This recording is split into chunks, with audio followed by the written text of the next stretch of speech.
B'siyata d'shmaya, we're going to learn Pesachim Daf Gimel. We're going to start the last line of Daf Beis Amud Beis. We're in the middle of learning the Gemara. The Mishnah started Oyer la'arba asar, that whenever Oyer is on the 14th of Nisan, that's when they would be Beit Knesset Chometz. They would search the homes for Chometz. We're just trying to understand, what does Oyer mean? So we had in the Gemara, Rav Huna said Oyer means day, Noghi. Noghi, which is the light time, which is day. Rav Yehuda says Lelia means night. And then we had about 10 or 11 different proofs on Daf Beis whether Oyer actually means day or whether it means night. And the Gemara more or less came to the conclusion at the bottom of Daf Beis Amud Beis that Oyer means evening. And we're going to continue with another couple of proofs. Says the Gemara, Meisvei Marzutra is asking the following question. Hamapeles Oyer lishmoinim ve'echod.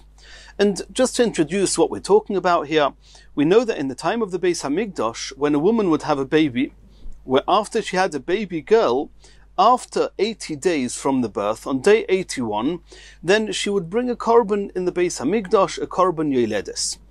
There's another halacha that any blood that she saw in the first 80 days are considered dam toihar. They are pure, they are not tomei, and the blood she sees from the night of the 81st day is regular dam, and she can become tomei from it.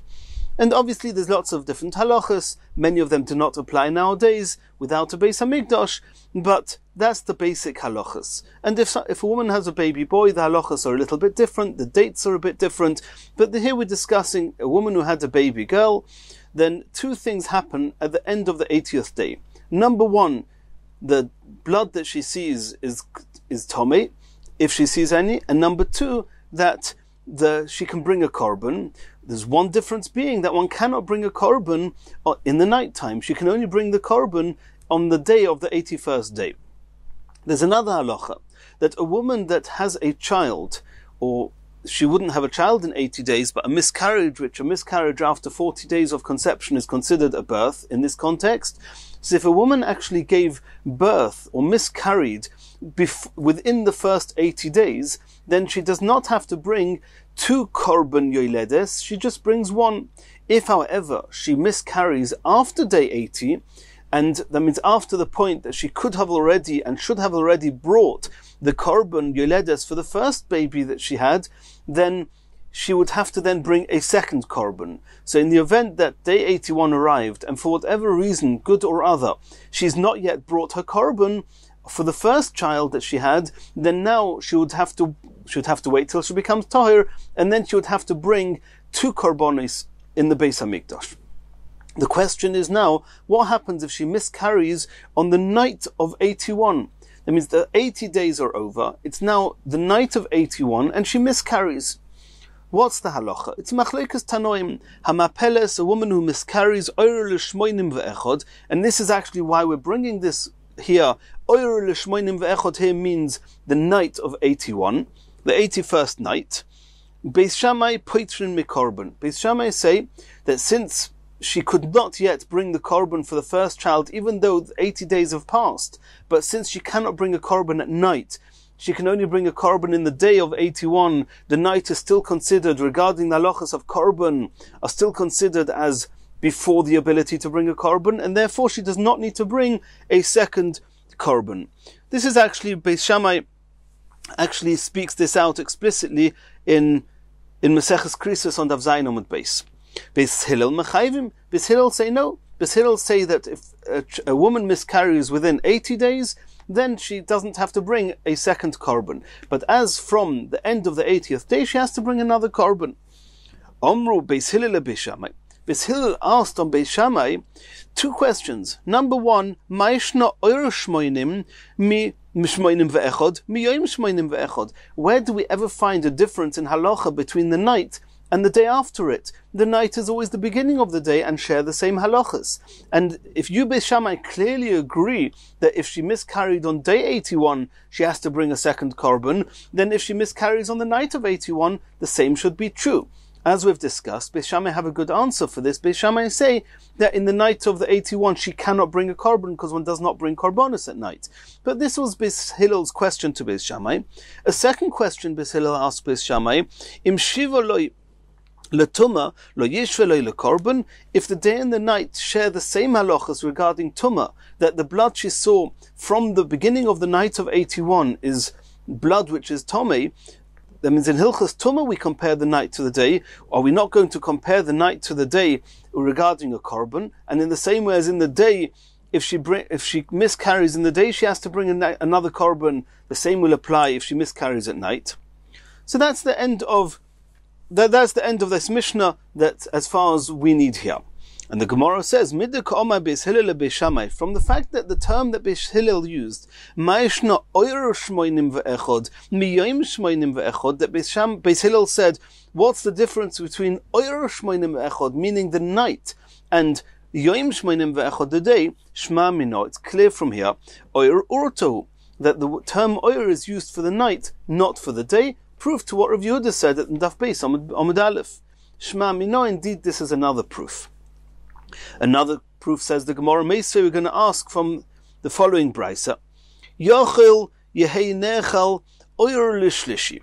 Now we know that different korbanos are allowed to be eaten for different lengths of time. For example, a korban toida is eaten for 1 day and 1 night. The day it's shechted, or the day that it's brought up, and the night after it, after which the korban or anything that's left of the toida becomes noisor and gets burnt immediately the following day.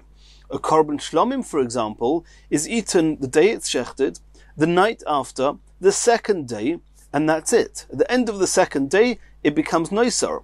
However, we do not burn it at the end of the second day. If there's anything left over, the noisor gets burnt the next day, the third day. The Gemara asks, Yachil Yehei Nechal Oyer Lishlishi. I may have thought that a shlomim is also allowed to be eaten not only in the night between day 1 and day 2, but should also be eaten the night after day 2. V'dinhu, and I'll prove it to you. Zvachim, other korbanos, for example a toida, necholim leyoim echod, are eaten for 1 night, for 1 day. Ushlomim necholim l'shnei yomim, and shlomim are eaten 2 days. Ma la'alon, in the same way as toida, for example, lailo acha yoim, the night after the day, it can also be eaten.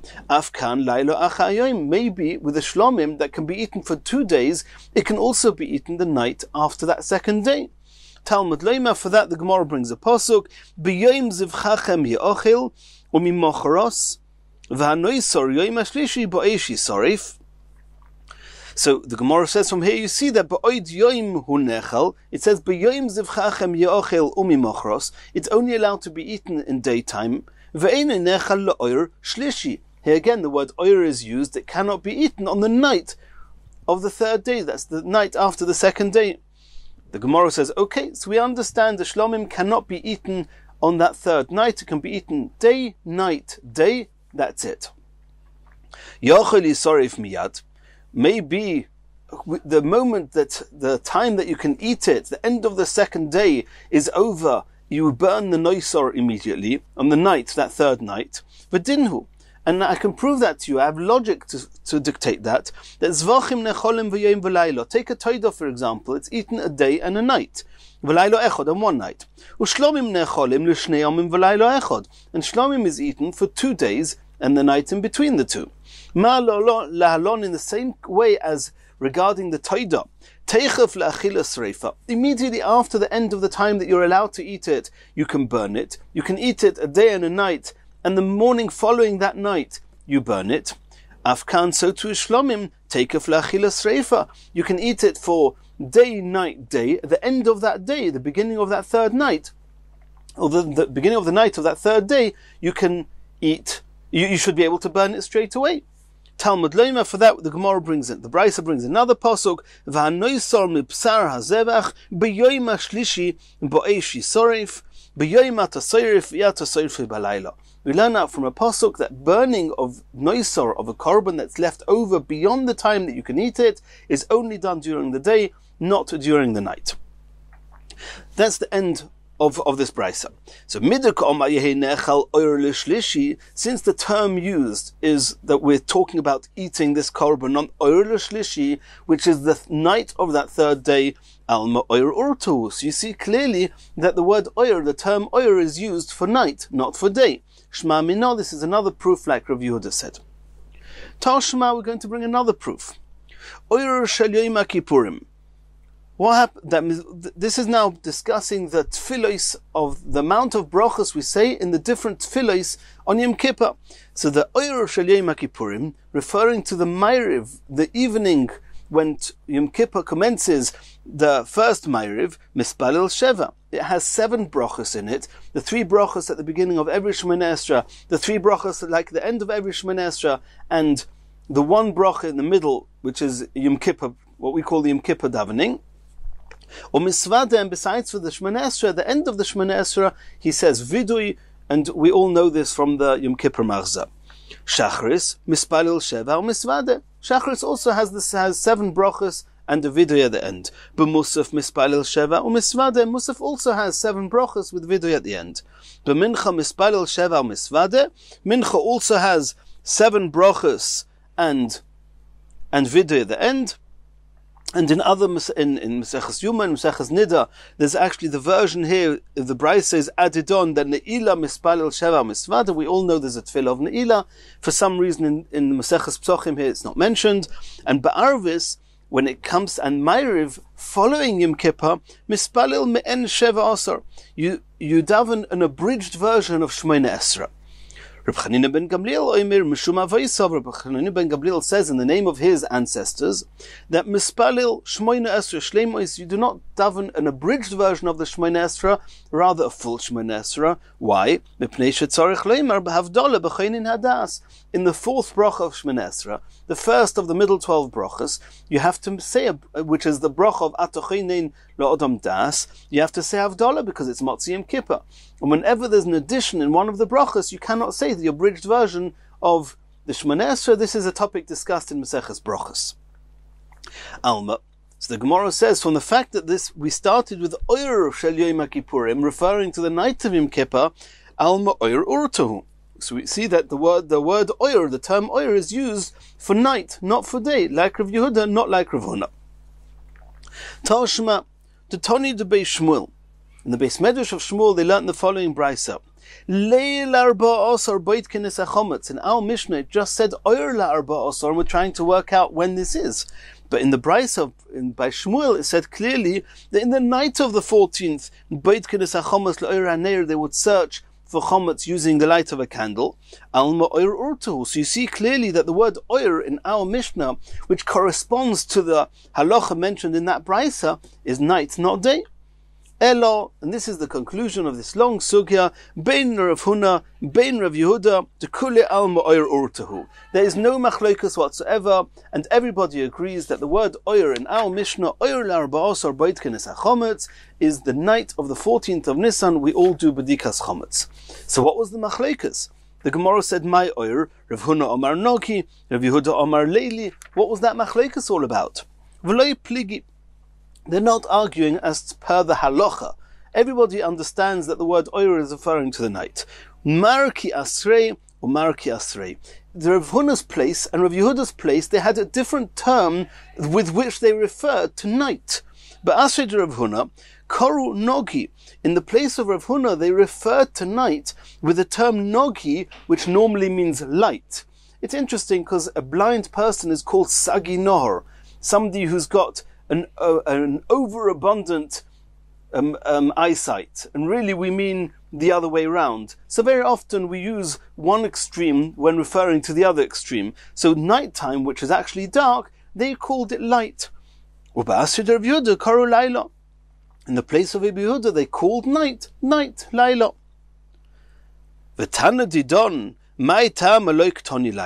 Okay, so we know that in Rav Huna's place, oyer, which is night, is called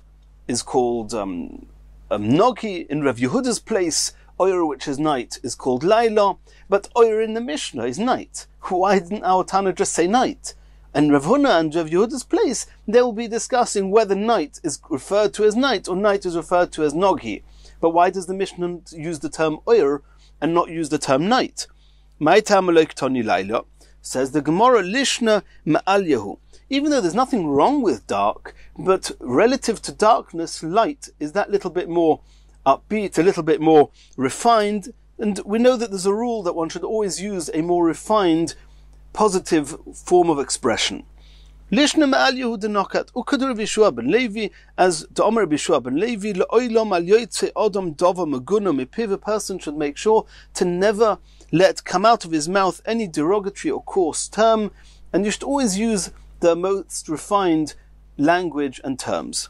Shahari, where do we find proof to that? The Posuk, where we know in our Torah every single letter is counted and is in place. There's nothing by chance. There's no poetic license. It's all there. Every letter is exactly where it has to be for a very good reason.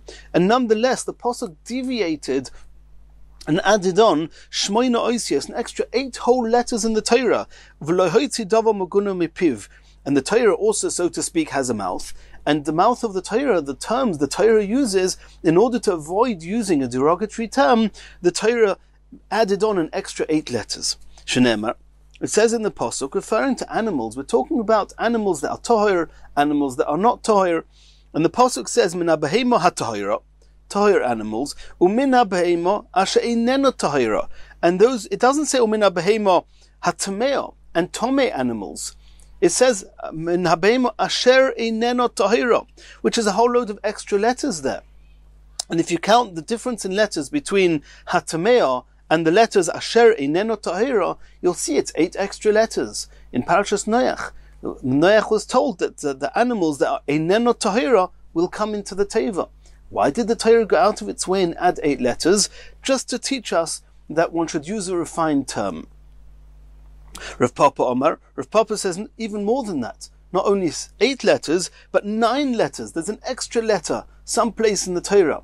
Shenemar, as it says in the Pasuk, Ki v'cha ish asher lo yeh tohir mikre laila. And it will be if there's a man, asher lo yeh tohir, he will not be tohir. Mikre laila, because of an incident that happened to him in the night. V'yotza el mechutz lamachne lo yovel teicha machne.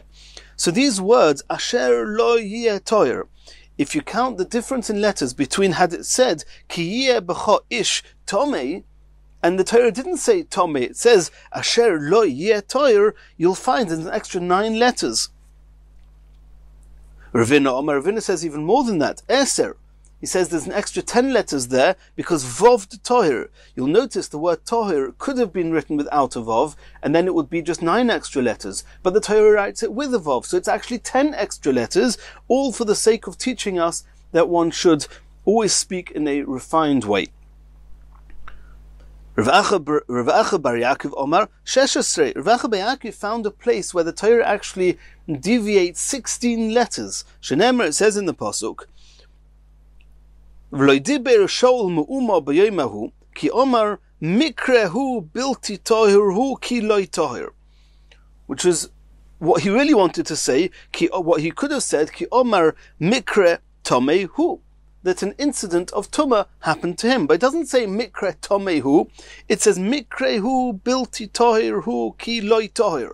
All these extra words talking about the absence of purity rather than Tumah, with 16 letters out, just to teach us to always speak in refined terms. Continues the Gemara, Tanya de Be'er Bishmoil. La'olam Yesaper Odom Beloshen Nekiah, a person should always speak in a refined language, in refined terms. Shaharei bezov koroi merkav ubeisha koroi moishav. And what this means is as follows. We know there's a halacha, and in this aspect the halachas of zov and zov are similar, that if they lean, walk, sit, lie on any suitable on anything suitable for sitting, lying, etc., then those items become tumas. It's called tumas merkav, tumas moishav, which is a severe type of tumah. And when the Pasuk speaks about the zov, which is the male tumah of ziva, then the Torah calls what he's lying, what he's sitting on, he calls it merkav. However, when it speaks about a zova, which is a woman, it doesn't speak about merkav riding on. In this case, we're talking about the saddle. If somebody is riding on a saddle on an animal that's suitable for sitting on, and it will become tumas merkav. With a woman, it doesn't speak about merkav. It speaks about moishav, sitting on. We don't refer to a woman as riding on an animal. And the Mefarshim seem to explain here that, of course, a woman would go on an animal, but merkav, the way people, they ride animals, they actually separate their feet, one foot on one side of the animal, one foot on the other side of the animal. And that's okay with a man. With a woman, seeing the separation between her legs is immodest. And therefore, when women would go on animals, they would actually not ride on the animal, they would sit on the animal. Their 2 feet would be together, and they would sit sideways on the top of the animal. And even though the merkav and the moishav, whether it's a seat on the animal or it's a saddle on the animal, either way, the halachas are the same. But the Torah goes out of its way to mention with a woman, it's a moishav, it's a seat. She doesn't sit as a man would on a saddle. So you see from there that it's a lashon nikiyah. V'oimer, there's another pasuk that says, a pasuk in Iyov, ki alef avoincha picha v'tivchar l'shoin arumim. V'tivchar l'shoin arumim means that the wise people should choose their language and choose it to be in a refined form. V'oimer, there's another pasuk that says, Yoisher libi amorai v'das fosai boru milelu. So the words v'das fosai boru milelu means that with refined knowledge, my lips will utter, my lips will express. So you see that knowledge should be expressed in a refined way. Asks the Gemara, my v'oimer. In this brisa of Tanya Deberi Bishmoel, we have 3 psukim. We have the Zov, psukim in the Torah, of Ziva, of Zova, with a moishav, not merkav. We have the pasuk of tivchar l'shoin arumim. We have the pasuk of das vasai boru milelu. Why do I need all these psukim? So the Gemara explains as follows: I may have thought that only the Torah itself is very careful to speak in the most refined way. But when the Chachamim are teaching us their teachings, then maybe it's not as necessary. That's why it says that wise people, they choose their language, they choose their expressions. Are you going to say that's only when the Chachamim are teaching us things? In ordinary day-to-day talk, there it's not as important to refine one's speech. That's why it says that whenever one is speaking, one should speak in a chosen and refined way. Asks the Gemara, do you never find in the Torah that a woman rode on an animal? It's only that she sat on an animal. Rivka arose, and her maidens, and she was riding on the camels. Answers the Gemara, because camels are so high up and it's very frightening, so she wouldn't be sitting sideways on top of an animal. It was common for a woman when they ride on camels that they should be holding onto the camel very well with their feet separated, one on each side of the camel. And since it was common even for the modest women to ride camels that way, therefore it was okay to mention, to say that. V'aksiv asks the Gemara, there's another example. Vayikach Moshe took his wife and children and sons, vayarkivim ala chamoir, and he rode them, he put them onto the donkey. So you see that even though it's referring to his wife as well, it says vayarkivim. Answers the Gemara, Hosham mishum bonov urchu. The word markiv, the word that it says vatarkiveu, is referring, the words vayarkivim are referring to his sons, not to his wife. Asks the Gemara V'oksiv, there's another pasuk in Shmuel that says, V'hoya hiroi cheves ala chamoir. When Abigail was coming to beseech David HaMelech on behalf of her husband, it says that she was reicheves, she was riding on the donkey. Answers the Gemara, because it was nighttime and she was afraid not to be holding on to the donkey properly. Therefore, the position that she was riding it was not sitting, rather riding, and it was okay. Or you could explain,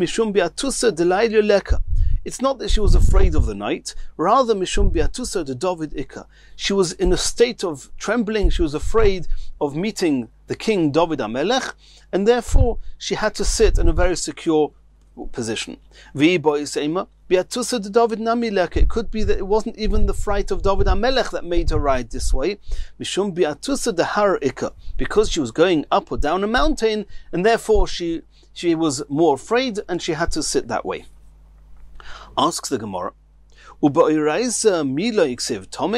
you said before, we brought the numerous psukim where there's 8 letters, 9 letters, 10 letters, 16 letters, all talking about the word tohir, trying to avoid the word tumah. But does the Torah never use the term tomei? Of course it does. Whenever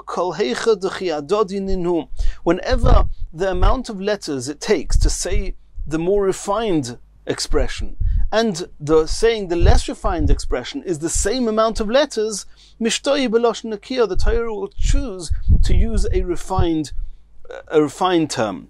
But if saying it in a more refined way means more letters, then the Torah will say it in a short, concise, more concise version. And even though we saw before that the Torah goes out of its way to add on more letters in order to say it in a more refined way, so once the Torah has to do that just in order to teach us this concept of speaking in a refined way. But we saw the Pasuk did it in a few ways, in a few times. The Gemara, the Mefarshim, the Rishonim here explain why that's mentioned. Why we find all those psukim that the Torah went out of its way to say even more letters to speak in a refined way. But the general rule is that unless it's shorter or unless it's the same amount of letters to say it in a more refined way, then we'll say it in a refined way. Otherwise, we'll use the shorter term. K'da'omer of Huna Marav, v'omri lo'omer of Huna Marav mishum Reb Meir, was either of Huna in the name of Rav or in the name of Reb Meir. La'olam yeshane odom, a person should always teach l'talmidoi, to his students, derech katzara, in a short and concise form, not lengthy, not to say things in a long way, because they remember it for less time. And whenever the amount of letters you have to use are the same, whether you use this type of expression or this type of expression, mishtoi b'loshen kavod, you should use the more honorable and respectable terms. Asks the Gemara, we're going back now to the pasuk that we mentioned at the top of this Amud with Avigail. It says that the pasuk says v'hoya hi roicheves ala chamor, that she was riding on the donkey. Why couldn't it say Yosheves? Yosheves and Reicheves is the same amount of letters. And since it's the same amount of letters, why don't you say the more refined way of Reicheves, of Yosheves?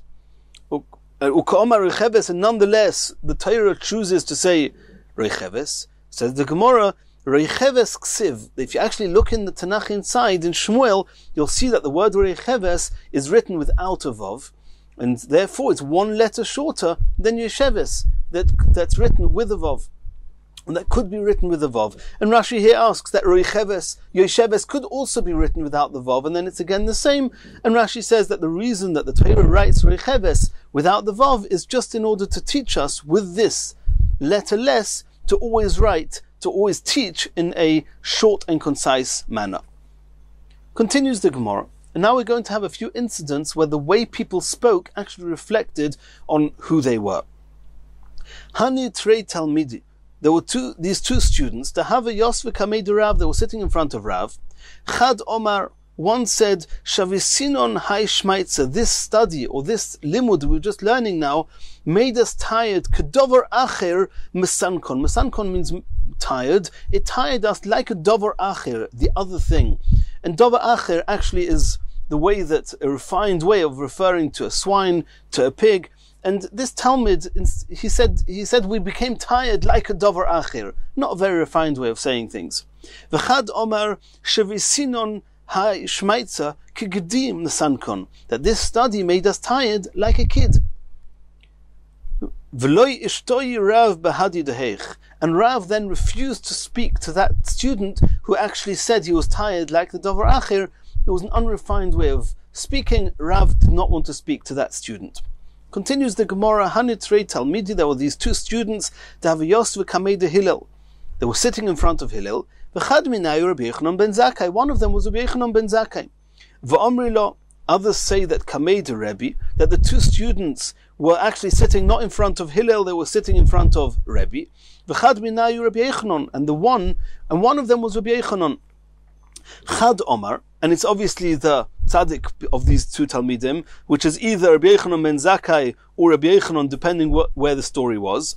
Mipnei ma boitzrin b'tayra. Why is it that when we harvest grapes, then we have to make sure to use kelim, utensils that are toir? Ve'ein moiskin b'tayra. But when harvesting olives, it's not necessary to harvest them with toir kelim. And the reason is because when oil, the little bit of dampness that comes out of the olives when harvesting them is not something we need or want, and therefore the olives have not been touched by one of the 7 liquids in a fashion that we actually want and appreciate those liquids, and therefore they're not susceptible to become tomei even when touched by a utensil that's not tohir. However, the juice that comes out of grapes is already the grape juice or the wine process, something that we want and we're okay with, and therefore this liquid touches the grapes, and since we're okay with that, it's as if the grapes have been touched by liquids, and now they are susceptible to becoming tomei, and therefore if they touch kelim that are not tohir, they will become tomei. That's the answer to this question. But the term of the question that they used, that this Chad Omar, that this person used, was why do we harvest grapes betara and we don't harvest olives betara? The word tumah wasn't mentioned. V'chad Omar, but this other Talmud, he said, Mipnei ma boitzrin betara, why do we use toyer kelim when harvesting grapes? U'moiskin betumah. And he used the word tumah. Instead of saying ein moiskin b'tayra, he said moiskin b'tumah, that when we harvest the olives, we can use tomei kelim. And Omar and the Rebbe said, the Rebbe was either Hillel or the Rebbe was Rabbi, Muftachani bazeh, this Talmud, which was either Rabbi Yochanan ben Zakkai or Rabbi Yochanan, who used the more refined term, it's guaranteed to me, Shamayra Hira B'Yisrael, he's going to become a teacher in Klal Yisrael. It wasn't even a few days, didn't take long, till he started ruling and teaching in Klal Yisrael. Continues the Gemara, Hani Tlasa Kahani. There were these 3 Kohanim, and we know that every week on Shabbos they would distribute the Lechem Aponim to all the Kohanim, and every Kohen would get a little piece of Lechem Aponim.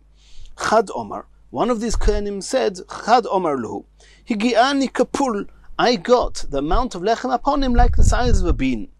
V'chad Omar, another Kohen said, Higiani kazayis, I got the size of an olive. V'chad Omar, and another Kohen said, Higiani kazonov halator, I got like the tail of a lizard. Bodku Acharov, they investigated behind on the ancestry of this Kohen who spoke somewhat derogatory terms. He referred to his lechem upon him piece as the size of the tail of a lizard.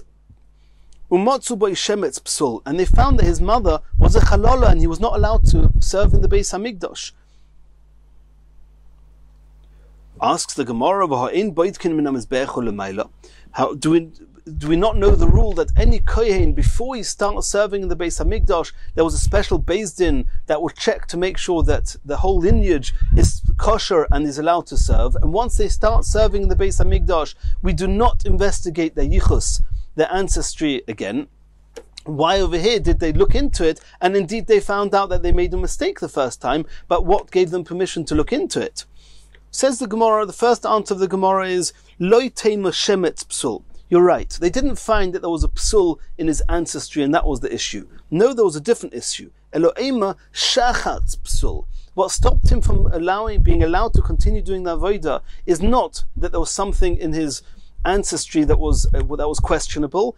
Rather, there was haughtiness. Shachatz is haughtiness. There was haughtiness, and he disgraced certain parts of the korbanos and the avodah, and at that point on, he was not allowed to do the avodah anymore. The other answer in the Gemara is, it's true that a regular Kohen, once he starts working on the Mizbeach, we do not investigate any further. However, this Kohen, he himself compromised on himself by speaking this way. Him speaking this way told everybody, just a minute, there might be something wrong with me. And they decided to check, and indeed they found they made a mistake. Continues the Gemara. Hahu Arma, there was this Arma, it was a guy, to have a solik va'ochel Pesachim b'Yerushalayim. He cheated his way into Yerushalayim, or more accurately, he cheated his way into a group of Klal Yisrael when they were eating Korban Pesach, and he ate a piece of the Korban Pesach. A guy is not allowed to eat Korban Pesach. But he made his way into one of these groups and ate Korban Pesach. Omar, he said, when at some point he came to Rabbi Yehuda ben Beseira, who wasn't even in Yerushalayim. We'll soon see Rabbi Yehuda ben Beseira was in Netziven. And this guy came to Rabbi Yehuda ben Beseira and asked him a question. He said, Omar, it says in the Pasuk, Ksiv, he said, Omar, Ksiv, it says in the Pasuk, Kol ben neichor, any stranger, lo yoichal boy, is not allowed to eat from the Korban Pesach. Kol ore lo yoichal boy, anyone who hasn't been circumcised is not allowed to eat from the Korban Pesach. Va'ano, and I'm a guy, haka achilna mishufra shufra, I ate from the choicest part of the Korban Pesach. Omar li Rabbi Yehuda ben Beseira, he says, did they at least feed you with the fat tail of the Korban Pesach? Omar le, so this guy said, Loi, no. So Rabbi Yehuda ben Beseira told him, Kisalkas lasan, when you go back to Yerushalayim next time, Eimalahu, say to them, Safuli me'alyo, give me from the fat tail.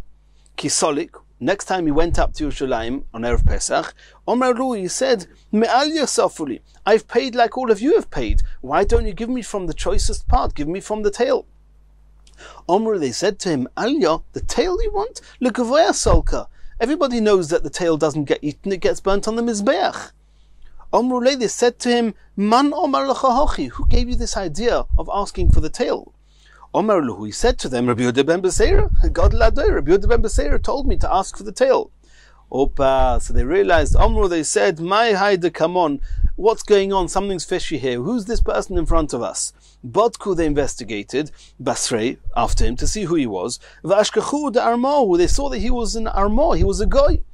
V'katlu, and they killed him, and the Mefarshim discussed why he had to be executed, but that was his punishment.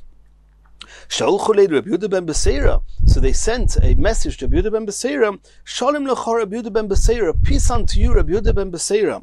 Da'at ben Netzivin, you're sitting in a place of Netzivin, u'matzudascha, but your net, prusa, is be spread, Yerushalayim, all the way to Yerushalayim. And Rabbi Yehuda ben Beseira himself didn't have the ability, for whatever reason, to kill him, so he orchestrated that he should get killed that way. Continues the Gemara. Rav Kahana Cholash, Rav Kahana was very weak.